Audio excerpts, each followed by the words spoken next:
The Senate Committee on Health, Education, Labor, and Pensions will please come to order. In some respects, the American higher education system has lost its purpose. Many college students are not learning skills needed to succeed in the modern workforce, and studies show that the cost of college is quickly outpacing the value of a student's education. In the last 30 years, tuitions and fees at private nonprofit colleges rose by 80%. At public four-year institutions, they've increased by 109%. Meanwhile, according to a nonpartisan analysis, 23% of bachelor's degree programs and 43% of master's degrees have a negative return on investment. This is to say that students pay more for their degrees than the increase in salaries they can expect. Now, this increased cost often is not going to improve education. Often those dollars are being funneled to promote a DEI ideology, dividing students based on race and ethnicity. A report studying 65 colleges and universities found that the average institution was paying for 45 staff members to promote DEI policies. By the way, these programs are subsidized by taxpayers who contribute significant funding annually for these universities. Instead of promoting academic excellence, many campuses have been ideologically captured, becoming hotbeds of hate and division. Students leave college woefully unprepared for the workforce while being saddled with insurmountable debt that they cannot pay back. Comprehensive reform of higher education is needed. President Trump and Secretary McMahon are making progress, including fixing the broken student loan program, but congressional action is needed to create lasting change. Over the last several years, there have been multiple legislative attempts to improve higher ed to benefit students.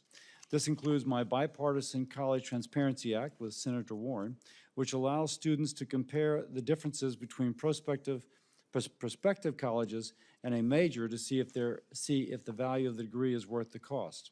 Senator Tuberville is leading the Graduate Opportunity and Affordable Loans Act to end Graduate Plus loans, which have been inflationary to tuition costs. This bill puts downward pressure on rising college costs by limiting graduate school borrowing. There's also the Streamlining Accountability and Value in Education, or SAVE for Students Act, led by Senator Cornyn, which streamlines confusing repayment options for student loan borrowers, decreasing the 9 options to 2, giving students and families clarity as to which repayment plan best fits their needs. I look forward to discussing these and other policies in depth today. It is a given, but nonetheless, I emphasize the power of education. It can transform lives, lifting not just the generation that attends college out of poverty, but the subsequent generations in that family as well. It is also a font of life-changing innovation and research, helps develop life-saving cures and define solutions to some of America's biggest challenges. But when universities fail in their basic responsibility to ensure a safe learning environment, when students leave college in debt and without hope for a brighter future, the American people lose trust in higher ed. There's no one who can advocate for higher education better than the institutions themselves. Universities must make the case to the American people as to why they are valuable to the nation and are worthy of taxpayer investment. I thank Taylor University and Tuskegee University for being here. Rarely are HBCUs or religiously oriented universities mentioned in conversations about the landscape of how to improve America's higher education system. We'll also hear from the Austin, Texas Community College District, which offers an interesting perspective beyond traditional four-year universities.